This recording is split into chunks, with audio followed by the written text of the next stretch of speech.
Nation, I have a question for you. Do facts matter? I'm not trying to be funny here. I'm dead serious. Because right now, one of the two men running for president apparently doesn't believe in facts, especially those pesky little facts about the stimulus.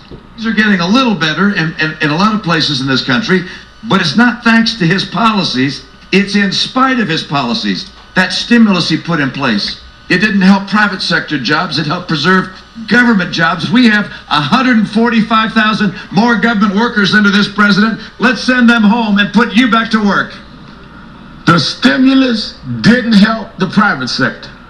What about those 26 months of private sector job growth that took place after the stimulus? Or the 3 million jobs that the stimulus saved? Well, his fact checker must have glanced over those. Here's the truth. Romney has decided to abandon facts when talking about the stimulus and how it's helped the economy. And along the way, he's also conveniently forgot how much he used to love the stimulus, like when he was pushing his own stimulus plan in 2008. Today I announced a plan which I'd like to see enacted within the next 30 days to provide a stimulus to our economy on a short-term basis as well as ignite long-term growth for the American economy. Or when he slammed John McCain for not backing a stimulus in 2008. He said that he would reduce government spending. That is not stimulative. Republicans and Democrats both have recognized the need to stimulate the economy at a critical point, not to slam on brakes. Need me to go further?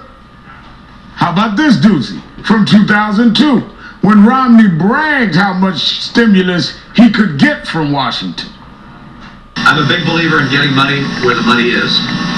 And the money is in Washington. I want to go after every grant, every project, every department in Washington to assure that we're taking advantage of economic and development opportunities.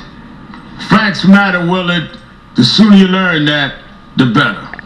Joining me now, former Pennsylvania Governor Ed Rendell, now an NBC News political analyst, and Aaron McPike, political reporter for Real Clear Politics. Thank you both for being here tonight. Governor and Aaron, thank you both. Thank you. Our pleasure. Governor Rendell, does Romney really think he can get away with running a fact-free campaign? Well, sure. I mean, if you have enough money behind what you say, you can get away with it. And look, the stimulus, whether we like it or not, got off to a bad start in terms of the spin, and a lot of American people have an unfavorable view of the stimulus. It's not supported by the facts, and you're absolutely right. In addition to the great facts that you gave, Rev, consider that the CBO, the Congressional Budget Office, said without the stimulus, unemployment would have been 1 point to 2 points worse than it was during the dark days back in 2009. So the stimulus clearly worked to prevent a worse recession and to get us back on the road to recovery.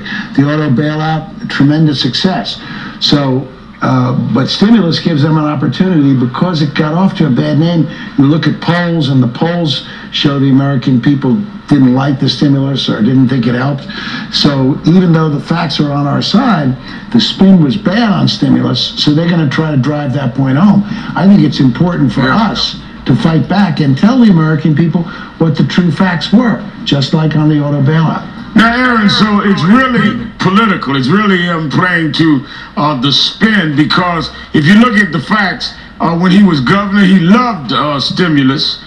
He proposed more than $700 million in economic stimulus as governor.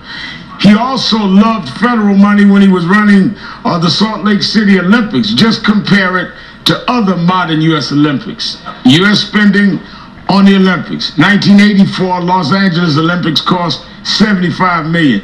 1996 Atlanta Olympics cost $609 million. 2002 Willard's time Salt Lake City Olympics $1.3 billion. So certainly he's not speaking something that not only he has believed in the past, but he has practiced. So is he playing to these poll numbers that the governor's talking about in hopes that the facts never break through to the American people where they understand where the gains were from the stimulus and the auto bailout? Oh, sure. But let's go to the facts for a second. Mitt Romney has done this on several occasions. It is a pattern for him on the campaign trail. When I was covering him in Ohio in early March, he said a couple of times that President Obama had never signed any trade agreements, which is actually not true. The president has signed 3 trade agreements. But as for the stimulus in particular, as a tactical matter, I agree with the governor, but look, back in 2009, 2010, Republican members of Congress were photographed throughout their districts at ribbon-cutting ceremonies for projects that the stimulus funded. So it's of course hypocritical in certain ways to criticize the stimulus when in fact your own district and the electorate is getting some use out of it.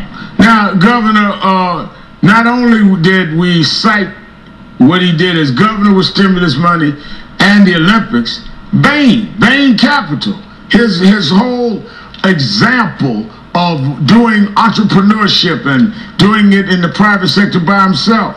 Well, the fact is that he didn't mind federal money when working at Bain either.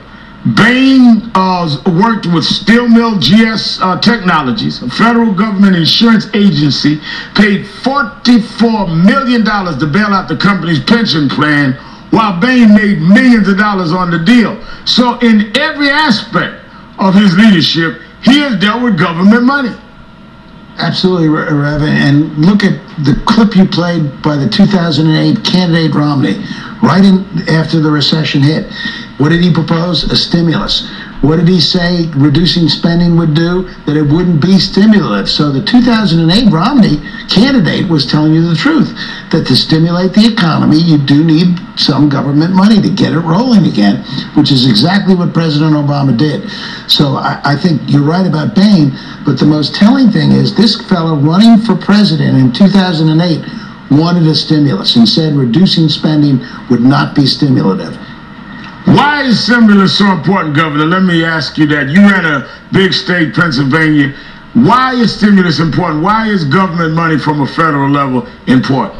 Because it serves to leverage the investment of private capital. Reverend, when I became governor of Pennsylvania, we were in a tailspin in 2003, and I proposed a $2.4 billion state stimulus from state economic development bond money.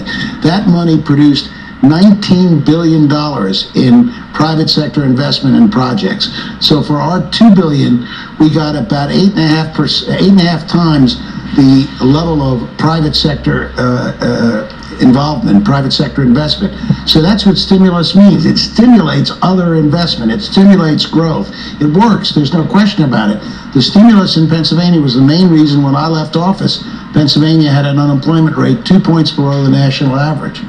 Governor Ed Rendell and Aaron McPike, thanks for joining me this evening.